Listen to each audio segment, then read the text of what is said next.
Adventure's calling out our name. In this moment we own the flame. Beware of the dog, can you pet that dog? The square root of chaos, can you pet the dog? Beware of the dog, can we pet that dog? Square root of the end, can we pet that dog?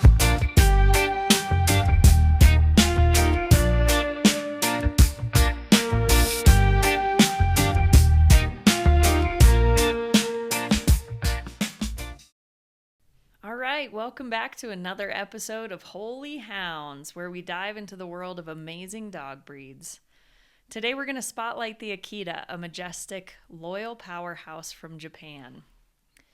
First up, let's talk about the history. The Akita hails from Japan's rugged Akita prefecture, bred by samurai in the 17th century to hunt big game like bears, boars, and deer. These dogs were also fierce guardians for nobility. All right, fast forward to World War II, the breed nearly vanishes due to food shortages and military culls, but passionate breeders saved them. You've probably heard of Hachiko, the Akita who waited daily for his owner even after his passing. A true icon of loyalty and Japan's national treasure. Now there's two types of Akitas, the sleek Spitz-like Japanese Akita Inu and the bulkier American Akita, developed post-war with some crossbreeding. Both of them are stunning, with bear-like heads, curled tails, and thick double coats built for cold. They weigh 70 to 30 pounds and stand 24 to 28 inches tall, and they rock some colors like white, brindle, or red with white markings. Talk about a commanding presence from these dogs. All right, hitting temperament, Akitas are loyal to the core, often bonding tightly with one person. They're protective, making top-notch guard dogs, but stay pretty cool and quiet, only barking when it counts. With strangers, they can be aloof. With other dogs, especially the same-sex ones, they can be dominant.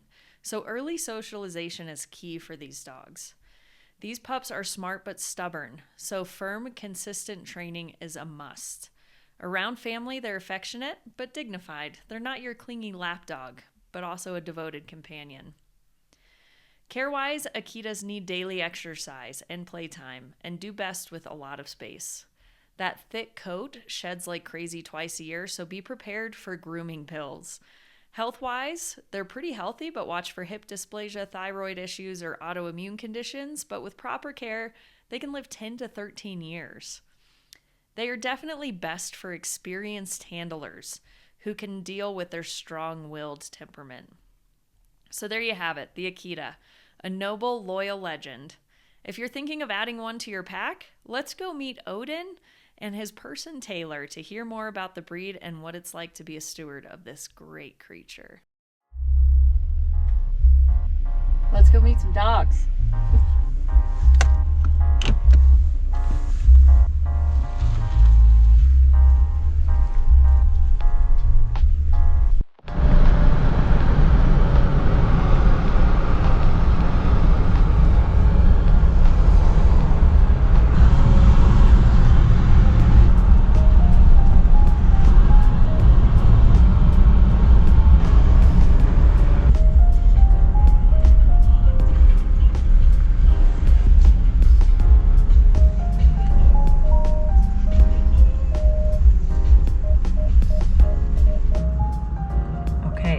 Go get some treats. We gotta get the treats.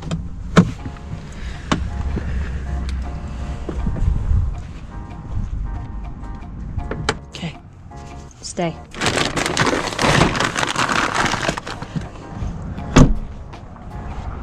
We're looking for a big ass Akita.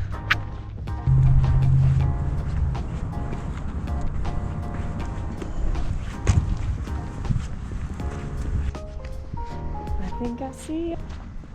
What a beautiful looking dog! Thank you. Oh my gosh! I got treats. Are you allowed to have a liver treat? Is that allowed? Yes, All right. absolutely.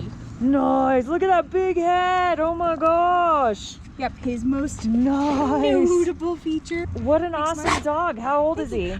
He turns 3 in May. Okay. 21 We're gonna do like a silly celebration with dog beer at Broken Compass. Hell yeah, you do. Yeah. Yeah, that's awesome. That's what we do in Summit, right? Yep, absolutely. What a nice tempered dog too. He seems super mellow, super mild. He is, yeah, absolutely. Was he like that from the start? Yes, Okay. he absolutely was. He's always been really chill. Not all Akitas are, but we got him from a breeder that really bred for temperament as Okay, well. awesome. So he's super mellow. His parents were really mellow. He does really well at the dog park. He does really well like at Broken Compass, everywhere. Awesome. Yeah, meeting other dogs, meeting other unaltered dogs. Like if they start beef, like he'll rise to the occasion. But nah, he's just a lover, not a fighter. That's awesome. Which Yep. Akitas kind of have a bad reputation for being Yeah. stubborn and tough and not so friendly. So you guys intentionally went to a breeder that bred for temperament, picked out a dog that matched what you guys were looking for. Yes. Yep. Is this your first Akita? This is my first. My husband grew up with him. Okay. So knew more what he was doing with the breed than I did. He's been working with working line breeds for a long time. His dad was a police officer. He's retired now. Okay. So he's worked with canine units his whole life. Okay. Had Akitas growing up. Yeah, I so- see the super cool vest. We're almost a canine unit, huh, bud? Right? Oh, he would have a long way to go. Yes, you would. You're too easily distracted. But he's a good boy. And this training was training hard. I would say the hardest thing is that they are very intelligent. The hardest thing is keeping them focused because they will pick up on commands very quickly, like sit. Good boy. Nice, buddy. Yeah, they do it in their own pace. Okay. Mom's got bribes as well.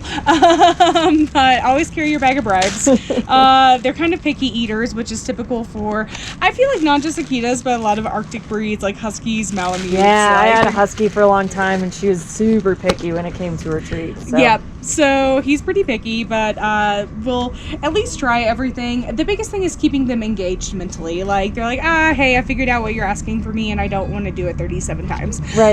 So they're not going to do it over and over again. They're pretty independent in that way. So keeping things fresh Yes. is really important. Yep, that's the biggest thing. Once they've learned the core, they will absolutely do it to their heart's content. Now, I've noticed with him, even with the great temperament, like he still has a really strong prey drive. So he's not the best off-lead dog. He's like good at the dog park, but like when we're off-lead on trails, like that prey drive really kicks in if he catches a rabbit or a chipmunk or something else. And that's what they were naturally bred to do. They were naturally bred to hunt and track. You can't fight genetics, right? Exactly. More than other Akitas, like he's pretty social. Like we see dogs, we see babies, he's gonna want to like walk up and say hello. Again, super mellow guy, just wants to say hello to everyone. He was actually left with his breeder a little bit longer than the rest of the litter, just because my husband and I were traveling during that pickup window. So I think that partially is why he's imprinted so hard on other dogs. But yeah, likes a lot of other dogs. Is a cool guy. Well, and some dogs just like other dogs. You Yeah. know, they'll love people, but if there's another dog around, they'll choose that because that's, you know, they communicate well with each other. Yep. They play with each other.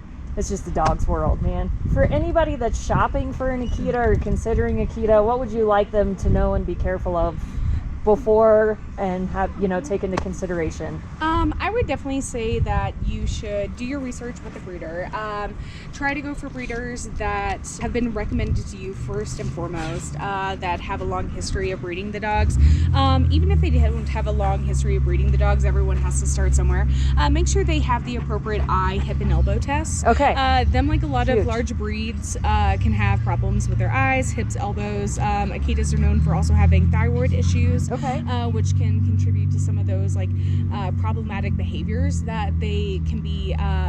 I don't know. I feel like they're discriminated against for some of the bad behaviors. Right. You know, but a lot of the time with other dogs, it's health issues, and with them, it's the same For way. sure. Yeah. So generally, they're a healthy breed compared to some that are out there in smaller breeds. But you just have to watch out for like the big dog issues. And if in you general. have a specific breeder, I'll be happy to put it in the links so that people know, you know, if that's a reputable breeder. I mean, look at this dog. Great Yeah. temperament. We want to support the breeders that are doing a good job and doing those tests. I'm a huge advocate for adoption. I'm also a huge advocate for, you know, breeders, but you gotta be picky. Akitas at their heart are really working line dogs. So like a lot of working line dogs, they do better if they have a purpose and if you have a lot of time to get them out and make them feel like they're meeting a need. So he's an American Akita. There are two differentiators in the line. There are the American Akitas like him. They have more of a beer face. They're a little bit larger, stockier in frame. And then there's the Japanese Akita Inu, which was bred back at post World War II to kind of like preserve the breed. They're known to be like a little bit more foxy. They're going to look like an overgrown Shiba.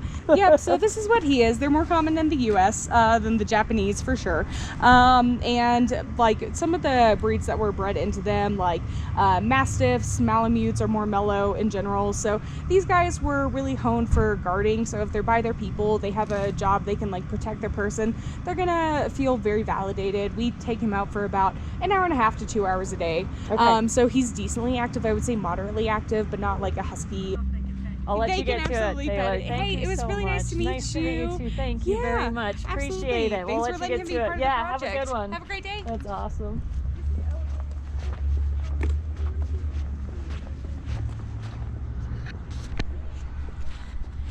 What a cool looking dog.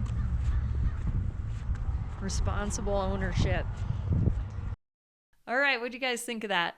I think Taylor is a prime example of good stewardship.